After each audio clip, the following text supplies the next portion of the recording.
Hello everyone. The story that I'm going to read you today is The Shark Who Bit Things That He Shouldn't. It's written by Dennis Bond, who is an author that came to visit us at Mottingham Primary School many years ago, and that's when I bought the book. I hope you enjoy it.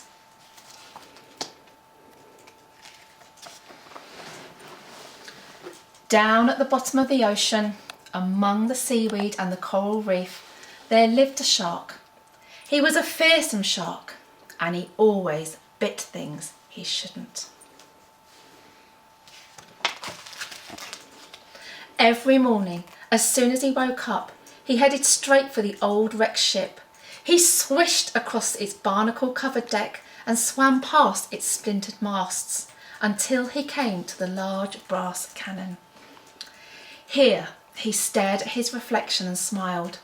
Then he gazed lovingly at his sharp, gleaming white teeth. "You're a handsome shark," he thought. "Your teeth are so beautiful, so sharp, so white, perfect for biting things they shouldn't."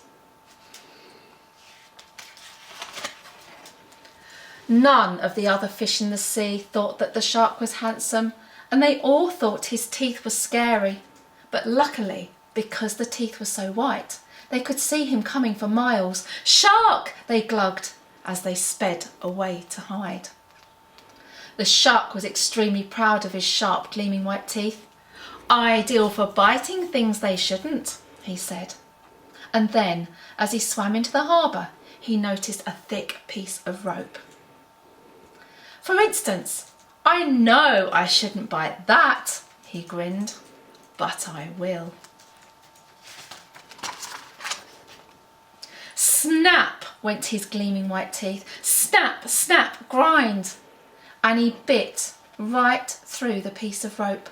A man's angry face peering down into the water suddenly startled the shark. "Oi!" the man glugged. He would have said more than that if he could, but he couldn't. "Oi!"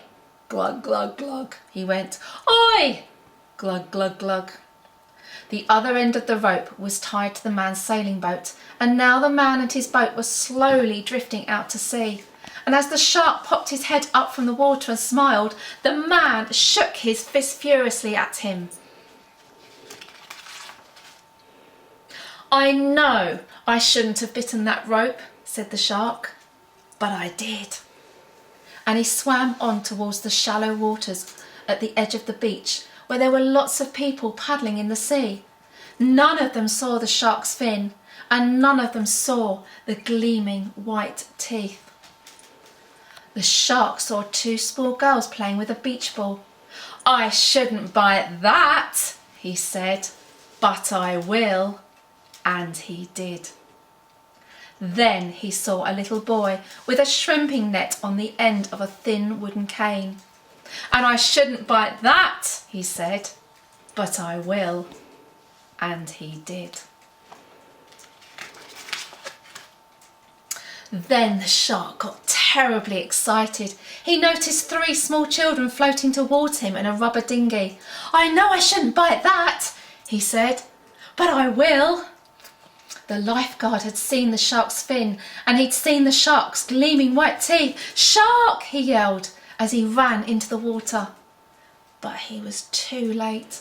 Snap went the gleaming white teeth. Snap, snap, grind. Bang went the rubber dinghy. Bang, hiss. The terrified children tumbled into the water, where the lifeguard quickly saved them. One man was still paddling. He hadn't heard the cry of "Shark!" He was bending over, picking up pretty shells from the seabed.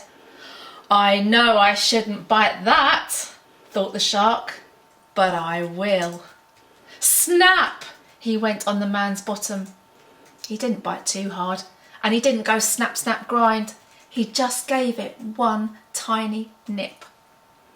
The man yelped and leapt into the air. "Shark!" he shrieked. That afternoon, lots of people had gathered around the town hall steps to see the mayor.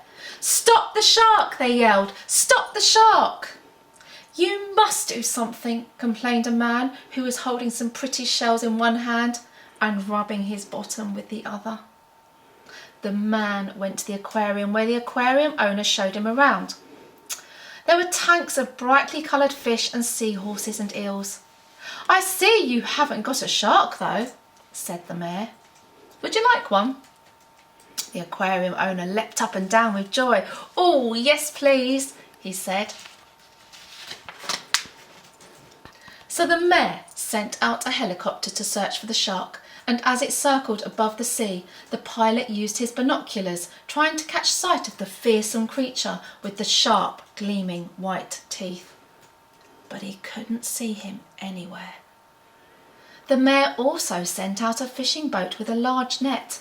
The captain instructed his crew to look out for something bright and shiny in the water. "That'll be his teeth," he explained.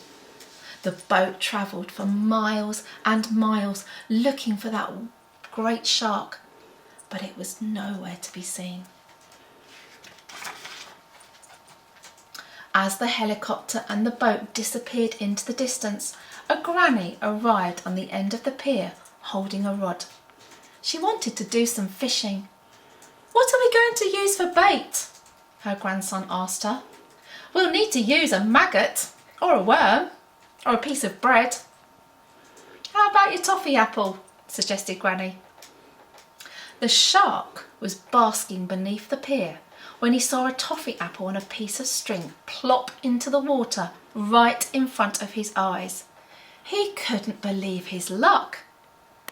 "I know I shouldn't," he said, "but I will." "If we're lucky, we might catch a kipper for tea, Granny," said her grandson. "We may even catch some fish fingers," Granny laughed. "Perhaps we'll catch the shark," she joked. She suddenly stopped laughing when she felt a sharp tug on her fishing line. It almost pulled her out of the water. The shark realised immediately that he shouldn't have bitten into the toffee apple. It had got stuck to his sharp, gleaming white teeth. He couldn't open his mouth properly. He couldn't go snap, and he certainly couldn't go snap, snap, grind. He pulled and pulled at the fishing line. Granny's grandson leaned over the edge of the pier. He could see a fin, and he could see something bright and shiny under the water. "Shark!" he shouted. And "Shark!" yelled Granny. People came rushing along the pier to see what was happening. "Help me!" cried Granny. "I'm being pulled over the edge." Her grandson quickly wrapped his arms around her waist. An old man held on to the grandson, and a police officer held on to the old man. They pulled and pulled and pulled, and the fishing rod began to bend. Very soon there was a trail of people stretching right along the pier. They were all holding on to each other, and they were pulling at the fishing line, which was attached to the toffee apple, which was stuck to the shark's gleaming white teeth. "Yes!" yelled Granny excitedly, as she suddenly managed to pull her fishing line out of the water. "Got him!" she screeched. "Hooray!" yelled everyone as they tumbled backwards, landing heavily on each other. "Granny's caught the shark!" But Granny hadn't caught the shark.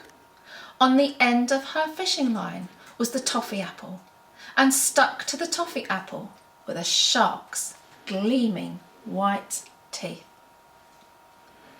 Everyone stared and pointed at the teeth, and then they all laughed and laughed. But Granny didn't laugh. She felt sorry for the shark, and when he popped his head out of the water, and she saw how embarrassed he looked, and she saw the tears in his eyes, she understood exactly how he felt. "Mine do that sometimes," she said. "Look!" And she took out her own teeth and she waved them at the shark. The shark smiled, and Granny smiled. They were both wide, gummy kind of smiles. Granny quickly removed the sticky toffee apple from the shark's teeth and handed them back to him. And as he swam away feeling happy again, Granny called after him.